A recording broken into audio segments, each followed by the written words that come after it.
It's not about what happens to you. No one escapes adversity. No one lives free of discomfort or misfortune or struggle. No, it will always be about what you do with what happens to you. In other words, it's not the event, it's the response.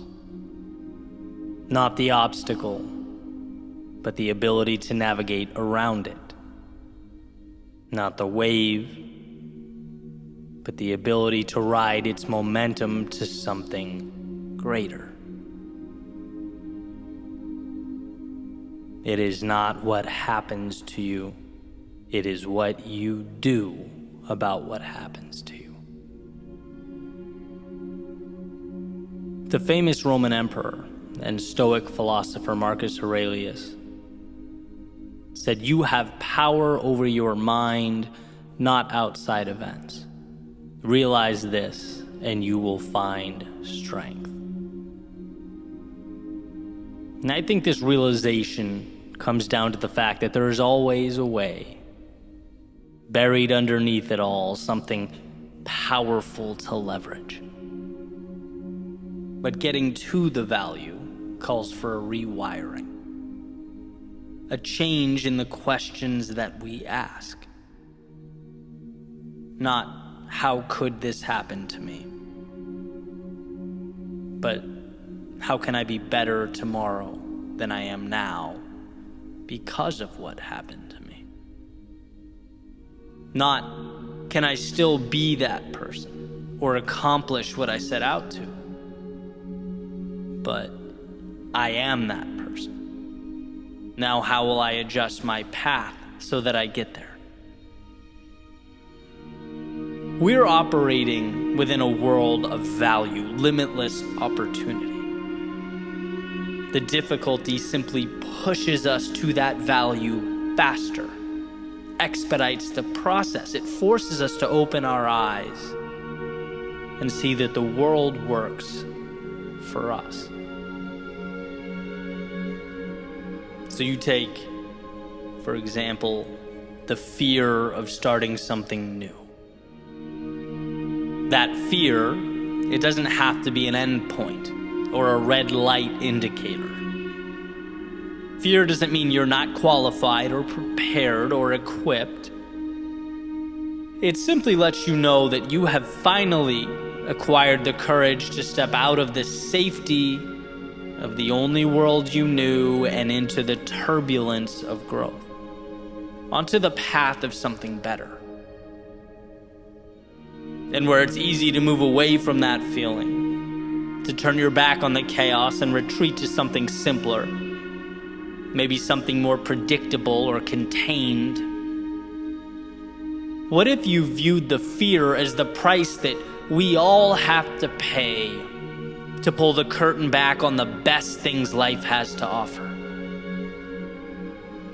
Changing the question from, will I be afraid, to instead, this is important, this is meaningful, therefore it's inevitable that I will experience fear, but what will I do about it?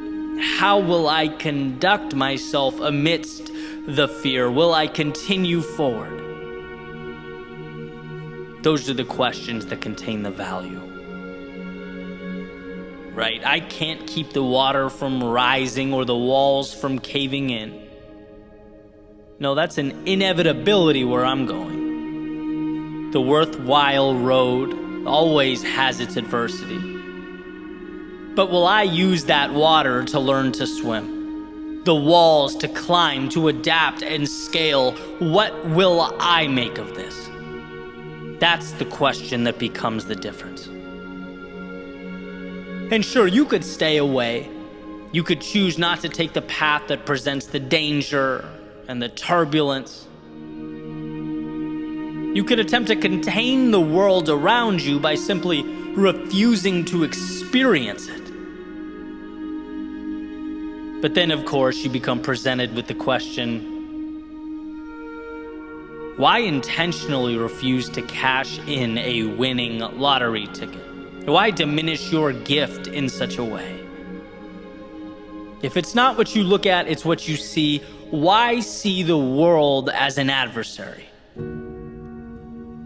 Why see yourself as less than you are? The saying goes, when you fight for your limitations, you get to keep them. You'll never exceed the person you've decided yourself to be.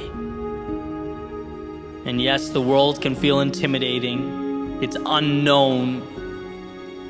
You in many ways can't control the characteristics that make life what it is, but you can always control you.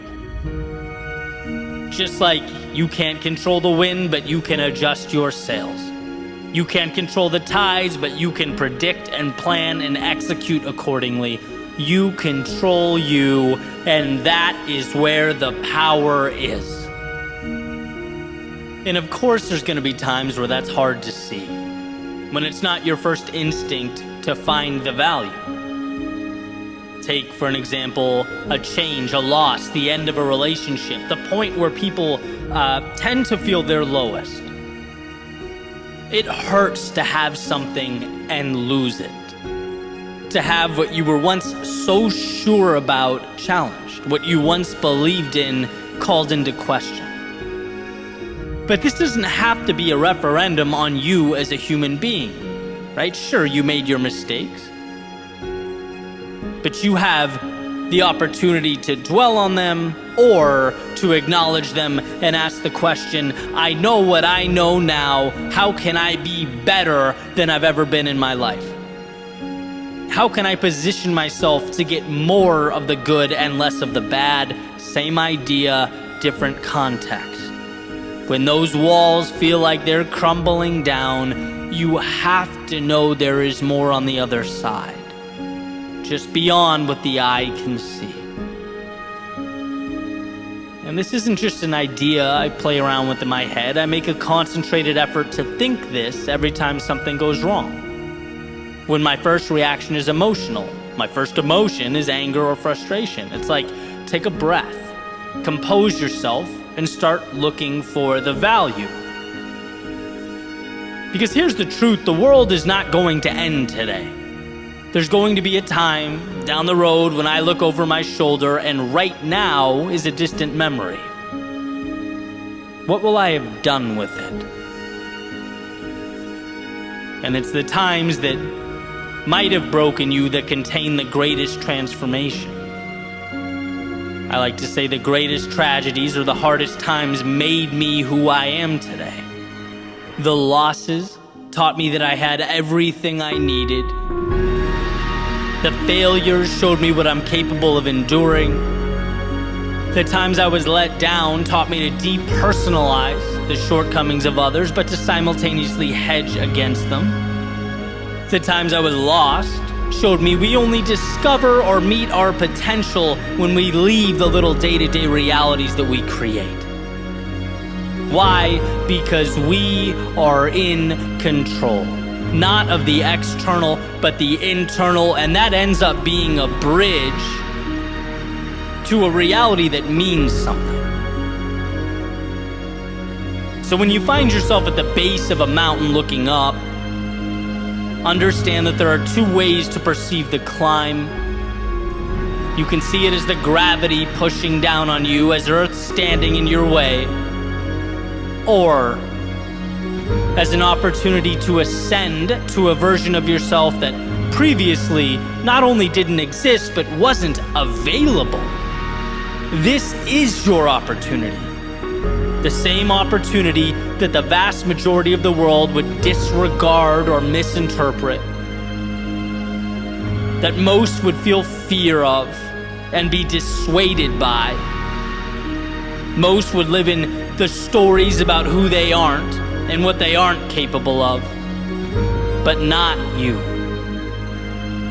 You didn't place that mountain before you, but you sure can extract the value from it.